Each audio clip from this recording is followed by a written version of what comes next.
नमस्कार दोस्तों, जैसा कि आप स्क्रीन पर देख सकते हैं, बिहार पुलिस के अंदर हवलदार सीनियर क्लर्क के लिए वैकेंसी आ चुकी हैं। टोटल वैकेंसी 64 है, जो कई सारी कैटेगरीज में डिवाइड हैं। आप टेबल में देख सकते हैं। आइए दोस्तों, आज डिटेल में जानते हैं कि इस पोस्ट के लिए क्वालिफिकेशन क्या मांगी गई है, आपकी एज क्या होनी चाहिए, एग्जाम पैटर्न कैसा होता है, और अगर आपका फाइनल सिलेक्शन हो जाता है तो फिर आपकी सैलरी क्या होगी। दोस्तों, अगर आप सीनियर क्लर्क के लिए अप्लाई करना चाहते हैं तो 1 अगस्त 2025 तक आपने 12th क्लास कंप्लीट कर ली हो।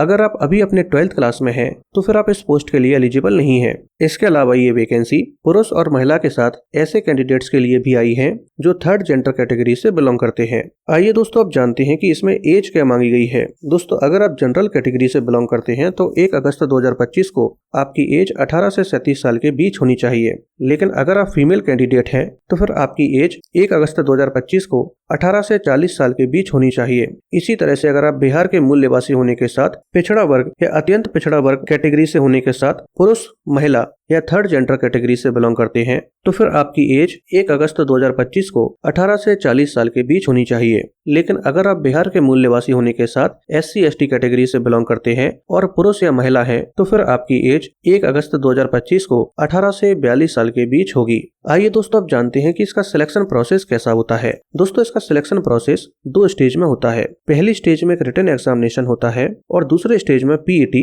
और PST होता है। आइए दोस्तों, इन दोनों ही स्टेज को थोड़ा सा डिटेल में जान लेते हैं। पहले स्टेज पर एक रिटन एग्जामिनेशन होता है जो MCQ फॉर्मेट में होता है और ये एग्जाम ऑफलाइन होता है, यानी कि OMR शीट पर होता है। इसमें टोटल 100 क्वेश्चंस होते हैं और इसमें आपको 2 घंटे का समय दिया जाता है। इस एग्जाम का लेवल 10th क्लास तक का होता है और इस एग्जाम में Hindi, English, math, social science और जनरल अवेयरनेस के क्वेश्चंस आपसे पूछे जाएंगे। सेकंड स्टेज पर PET और PST होता है, जिसमें टोटल वैकेंसी के 5 गुना कैंडिडेट्स को PET और PST के लिए शॉर्टलिस्ट किया जाता है। PST यानी कि फिजिकल स्टैंडर्ड टेस्ट। अगर आप लड़के हैं तो आपकी हाइट और चेस्ट का मेजरमेंट लिया जाएगा, लेकिन अगर आप फीमेल कैंडिडेट हैं तो आपकी हाइट और वेट का मेजरमेंट लिया जाएगा। यहाँ पर PST के लिए कोई भी नंबर नहीं दिए जाते हैं। PST के बाद PET यानी कि फिजिकल एफिशिएंसी टेस्ट होता है और ये 100 नंबर का होता है, जिसमें से 50 नंबर दौड़ के होते हैं, 25 नंबर गोला फेंक और 25 नंबर ऊंची कूद के होते हैं। अगर आप लड़के हैं तो आपकी 1.6 किलोमीटर की दौड़ होती है,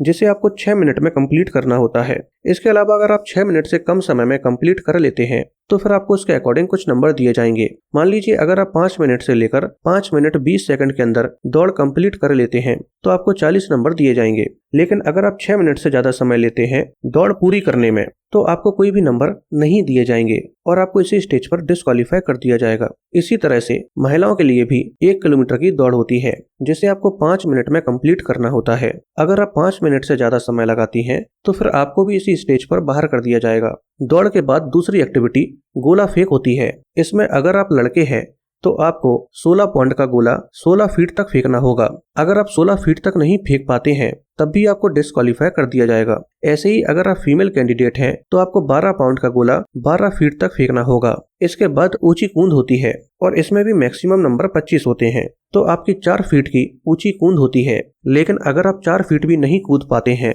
तो फिर आपको फाइनली डिस्क्वालीफाई कर दिया जाएगा। इसी तरह से फीमेल कैंडिडेट को 3 फीट तक ऊंची कूद करना होगा। दोस्तों, दौड़ में आपको केवल एक ही चांस दिया जाएगा। अगर आप एक चांस में दौड़ नहीं निकाल पाते हैं तो फिर आपको फाइनली बाहर कर दिया जाएगा। लेकिन गोला फेंक और ऊंची कूद में आपको 3 चांसेस दिए जाते हैं। मान लीजिए अगर आप पहले या दूसरे चांस में ज्यादा ऊंचा नहीं कूद पाते हैं, लेकिन तीसरी चांस में आप सबसे ऊंचा कूद पाते हैं तो फिर तीसरे राउंड में आप जितना ऊंचा कूदे हैं उस डेटा को फाइनल मान लिया जाएगा।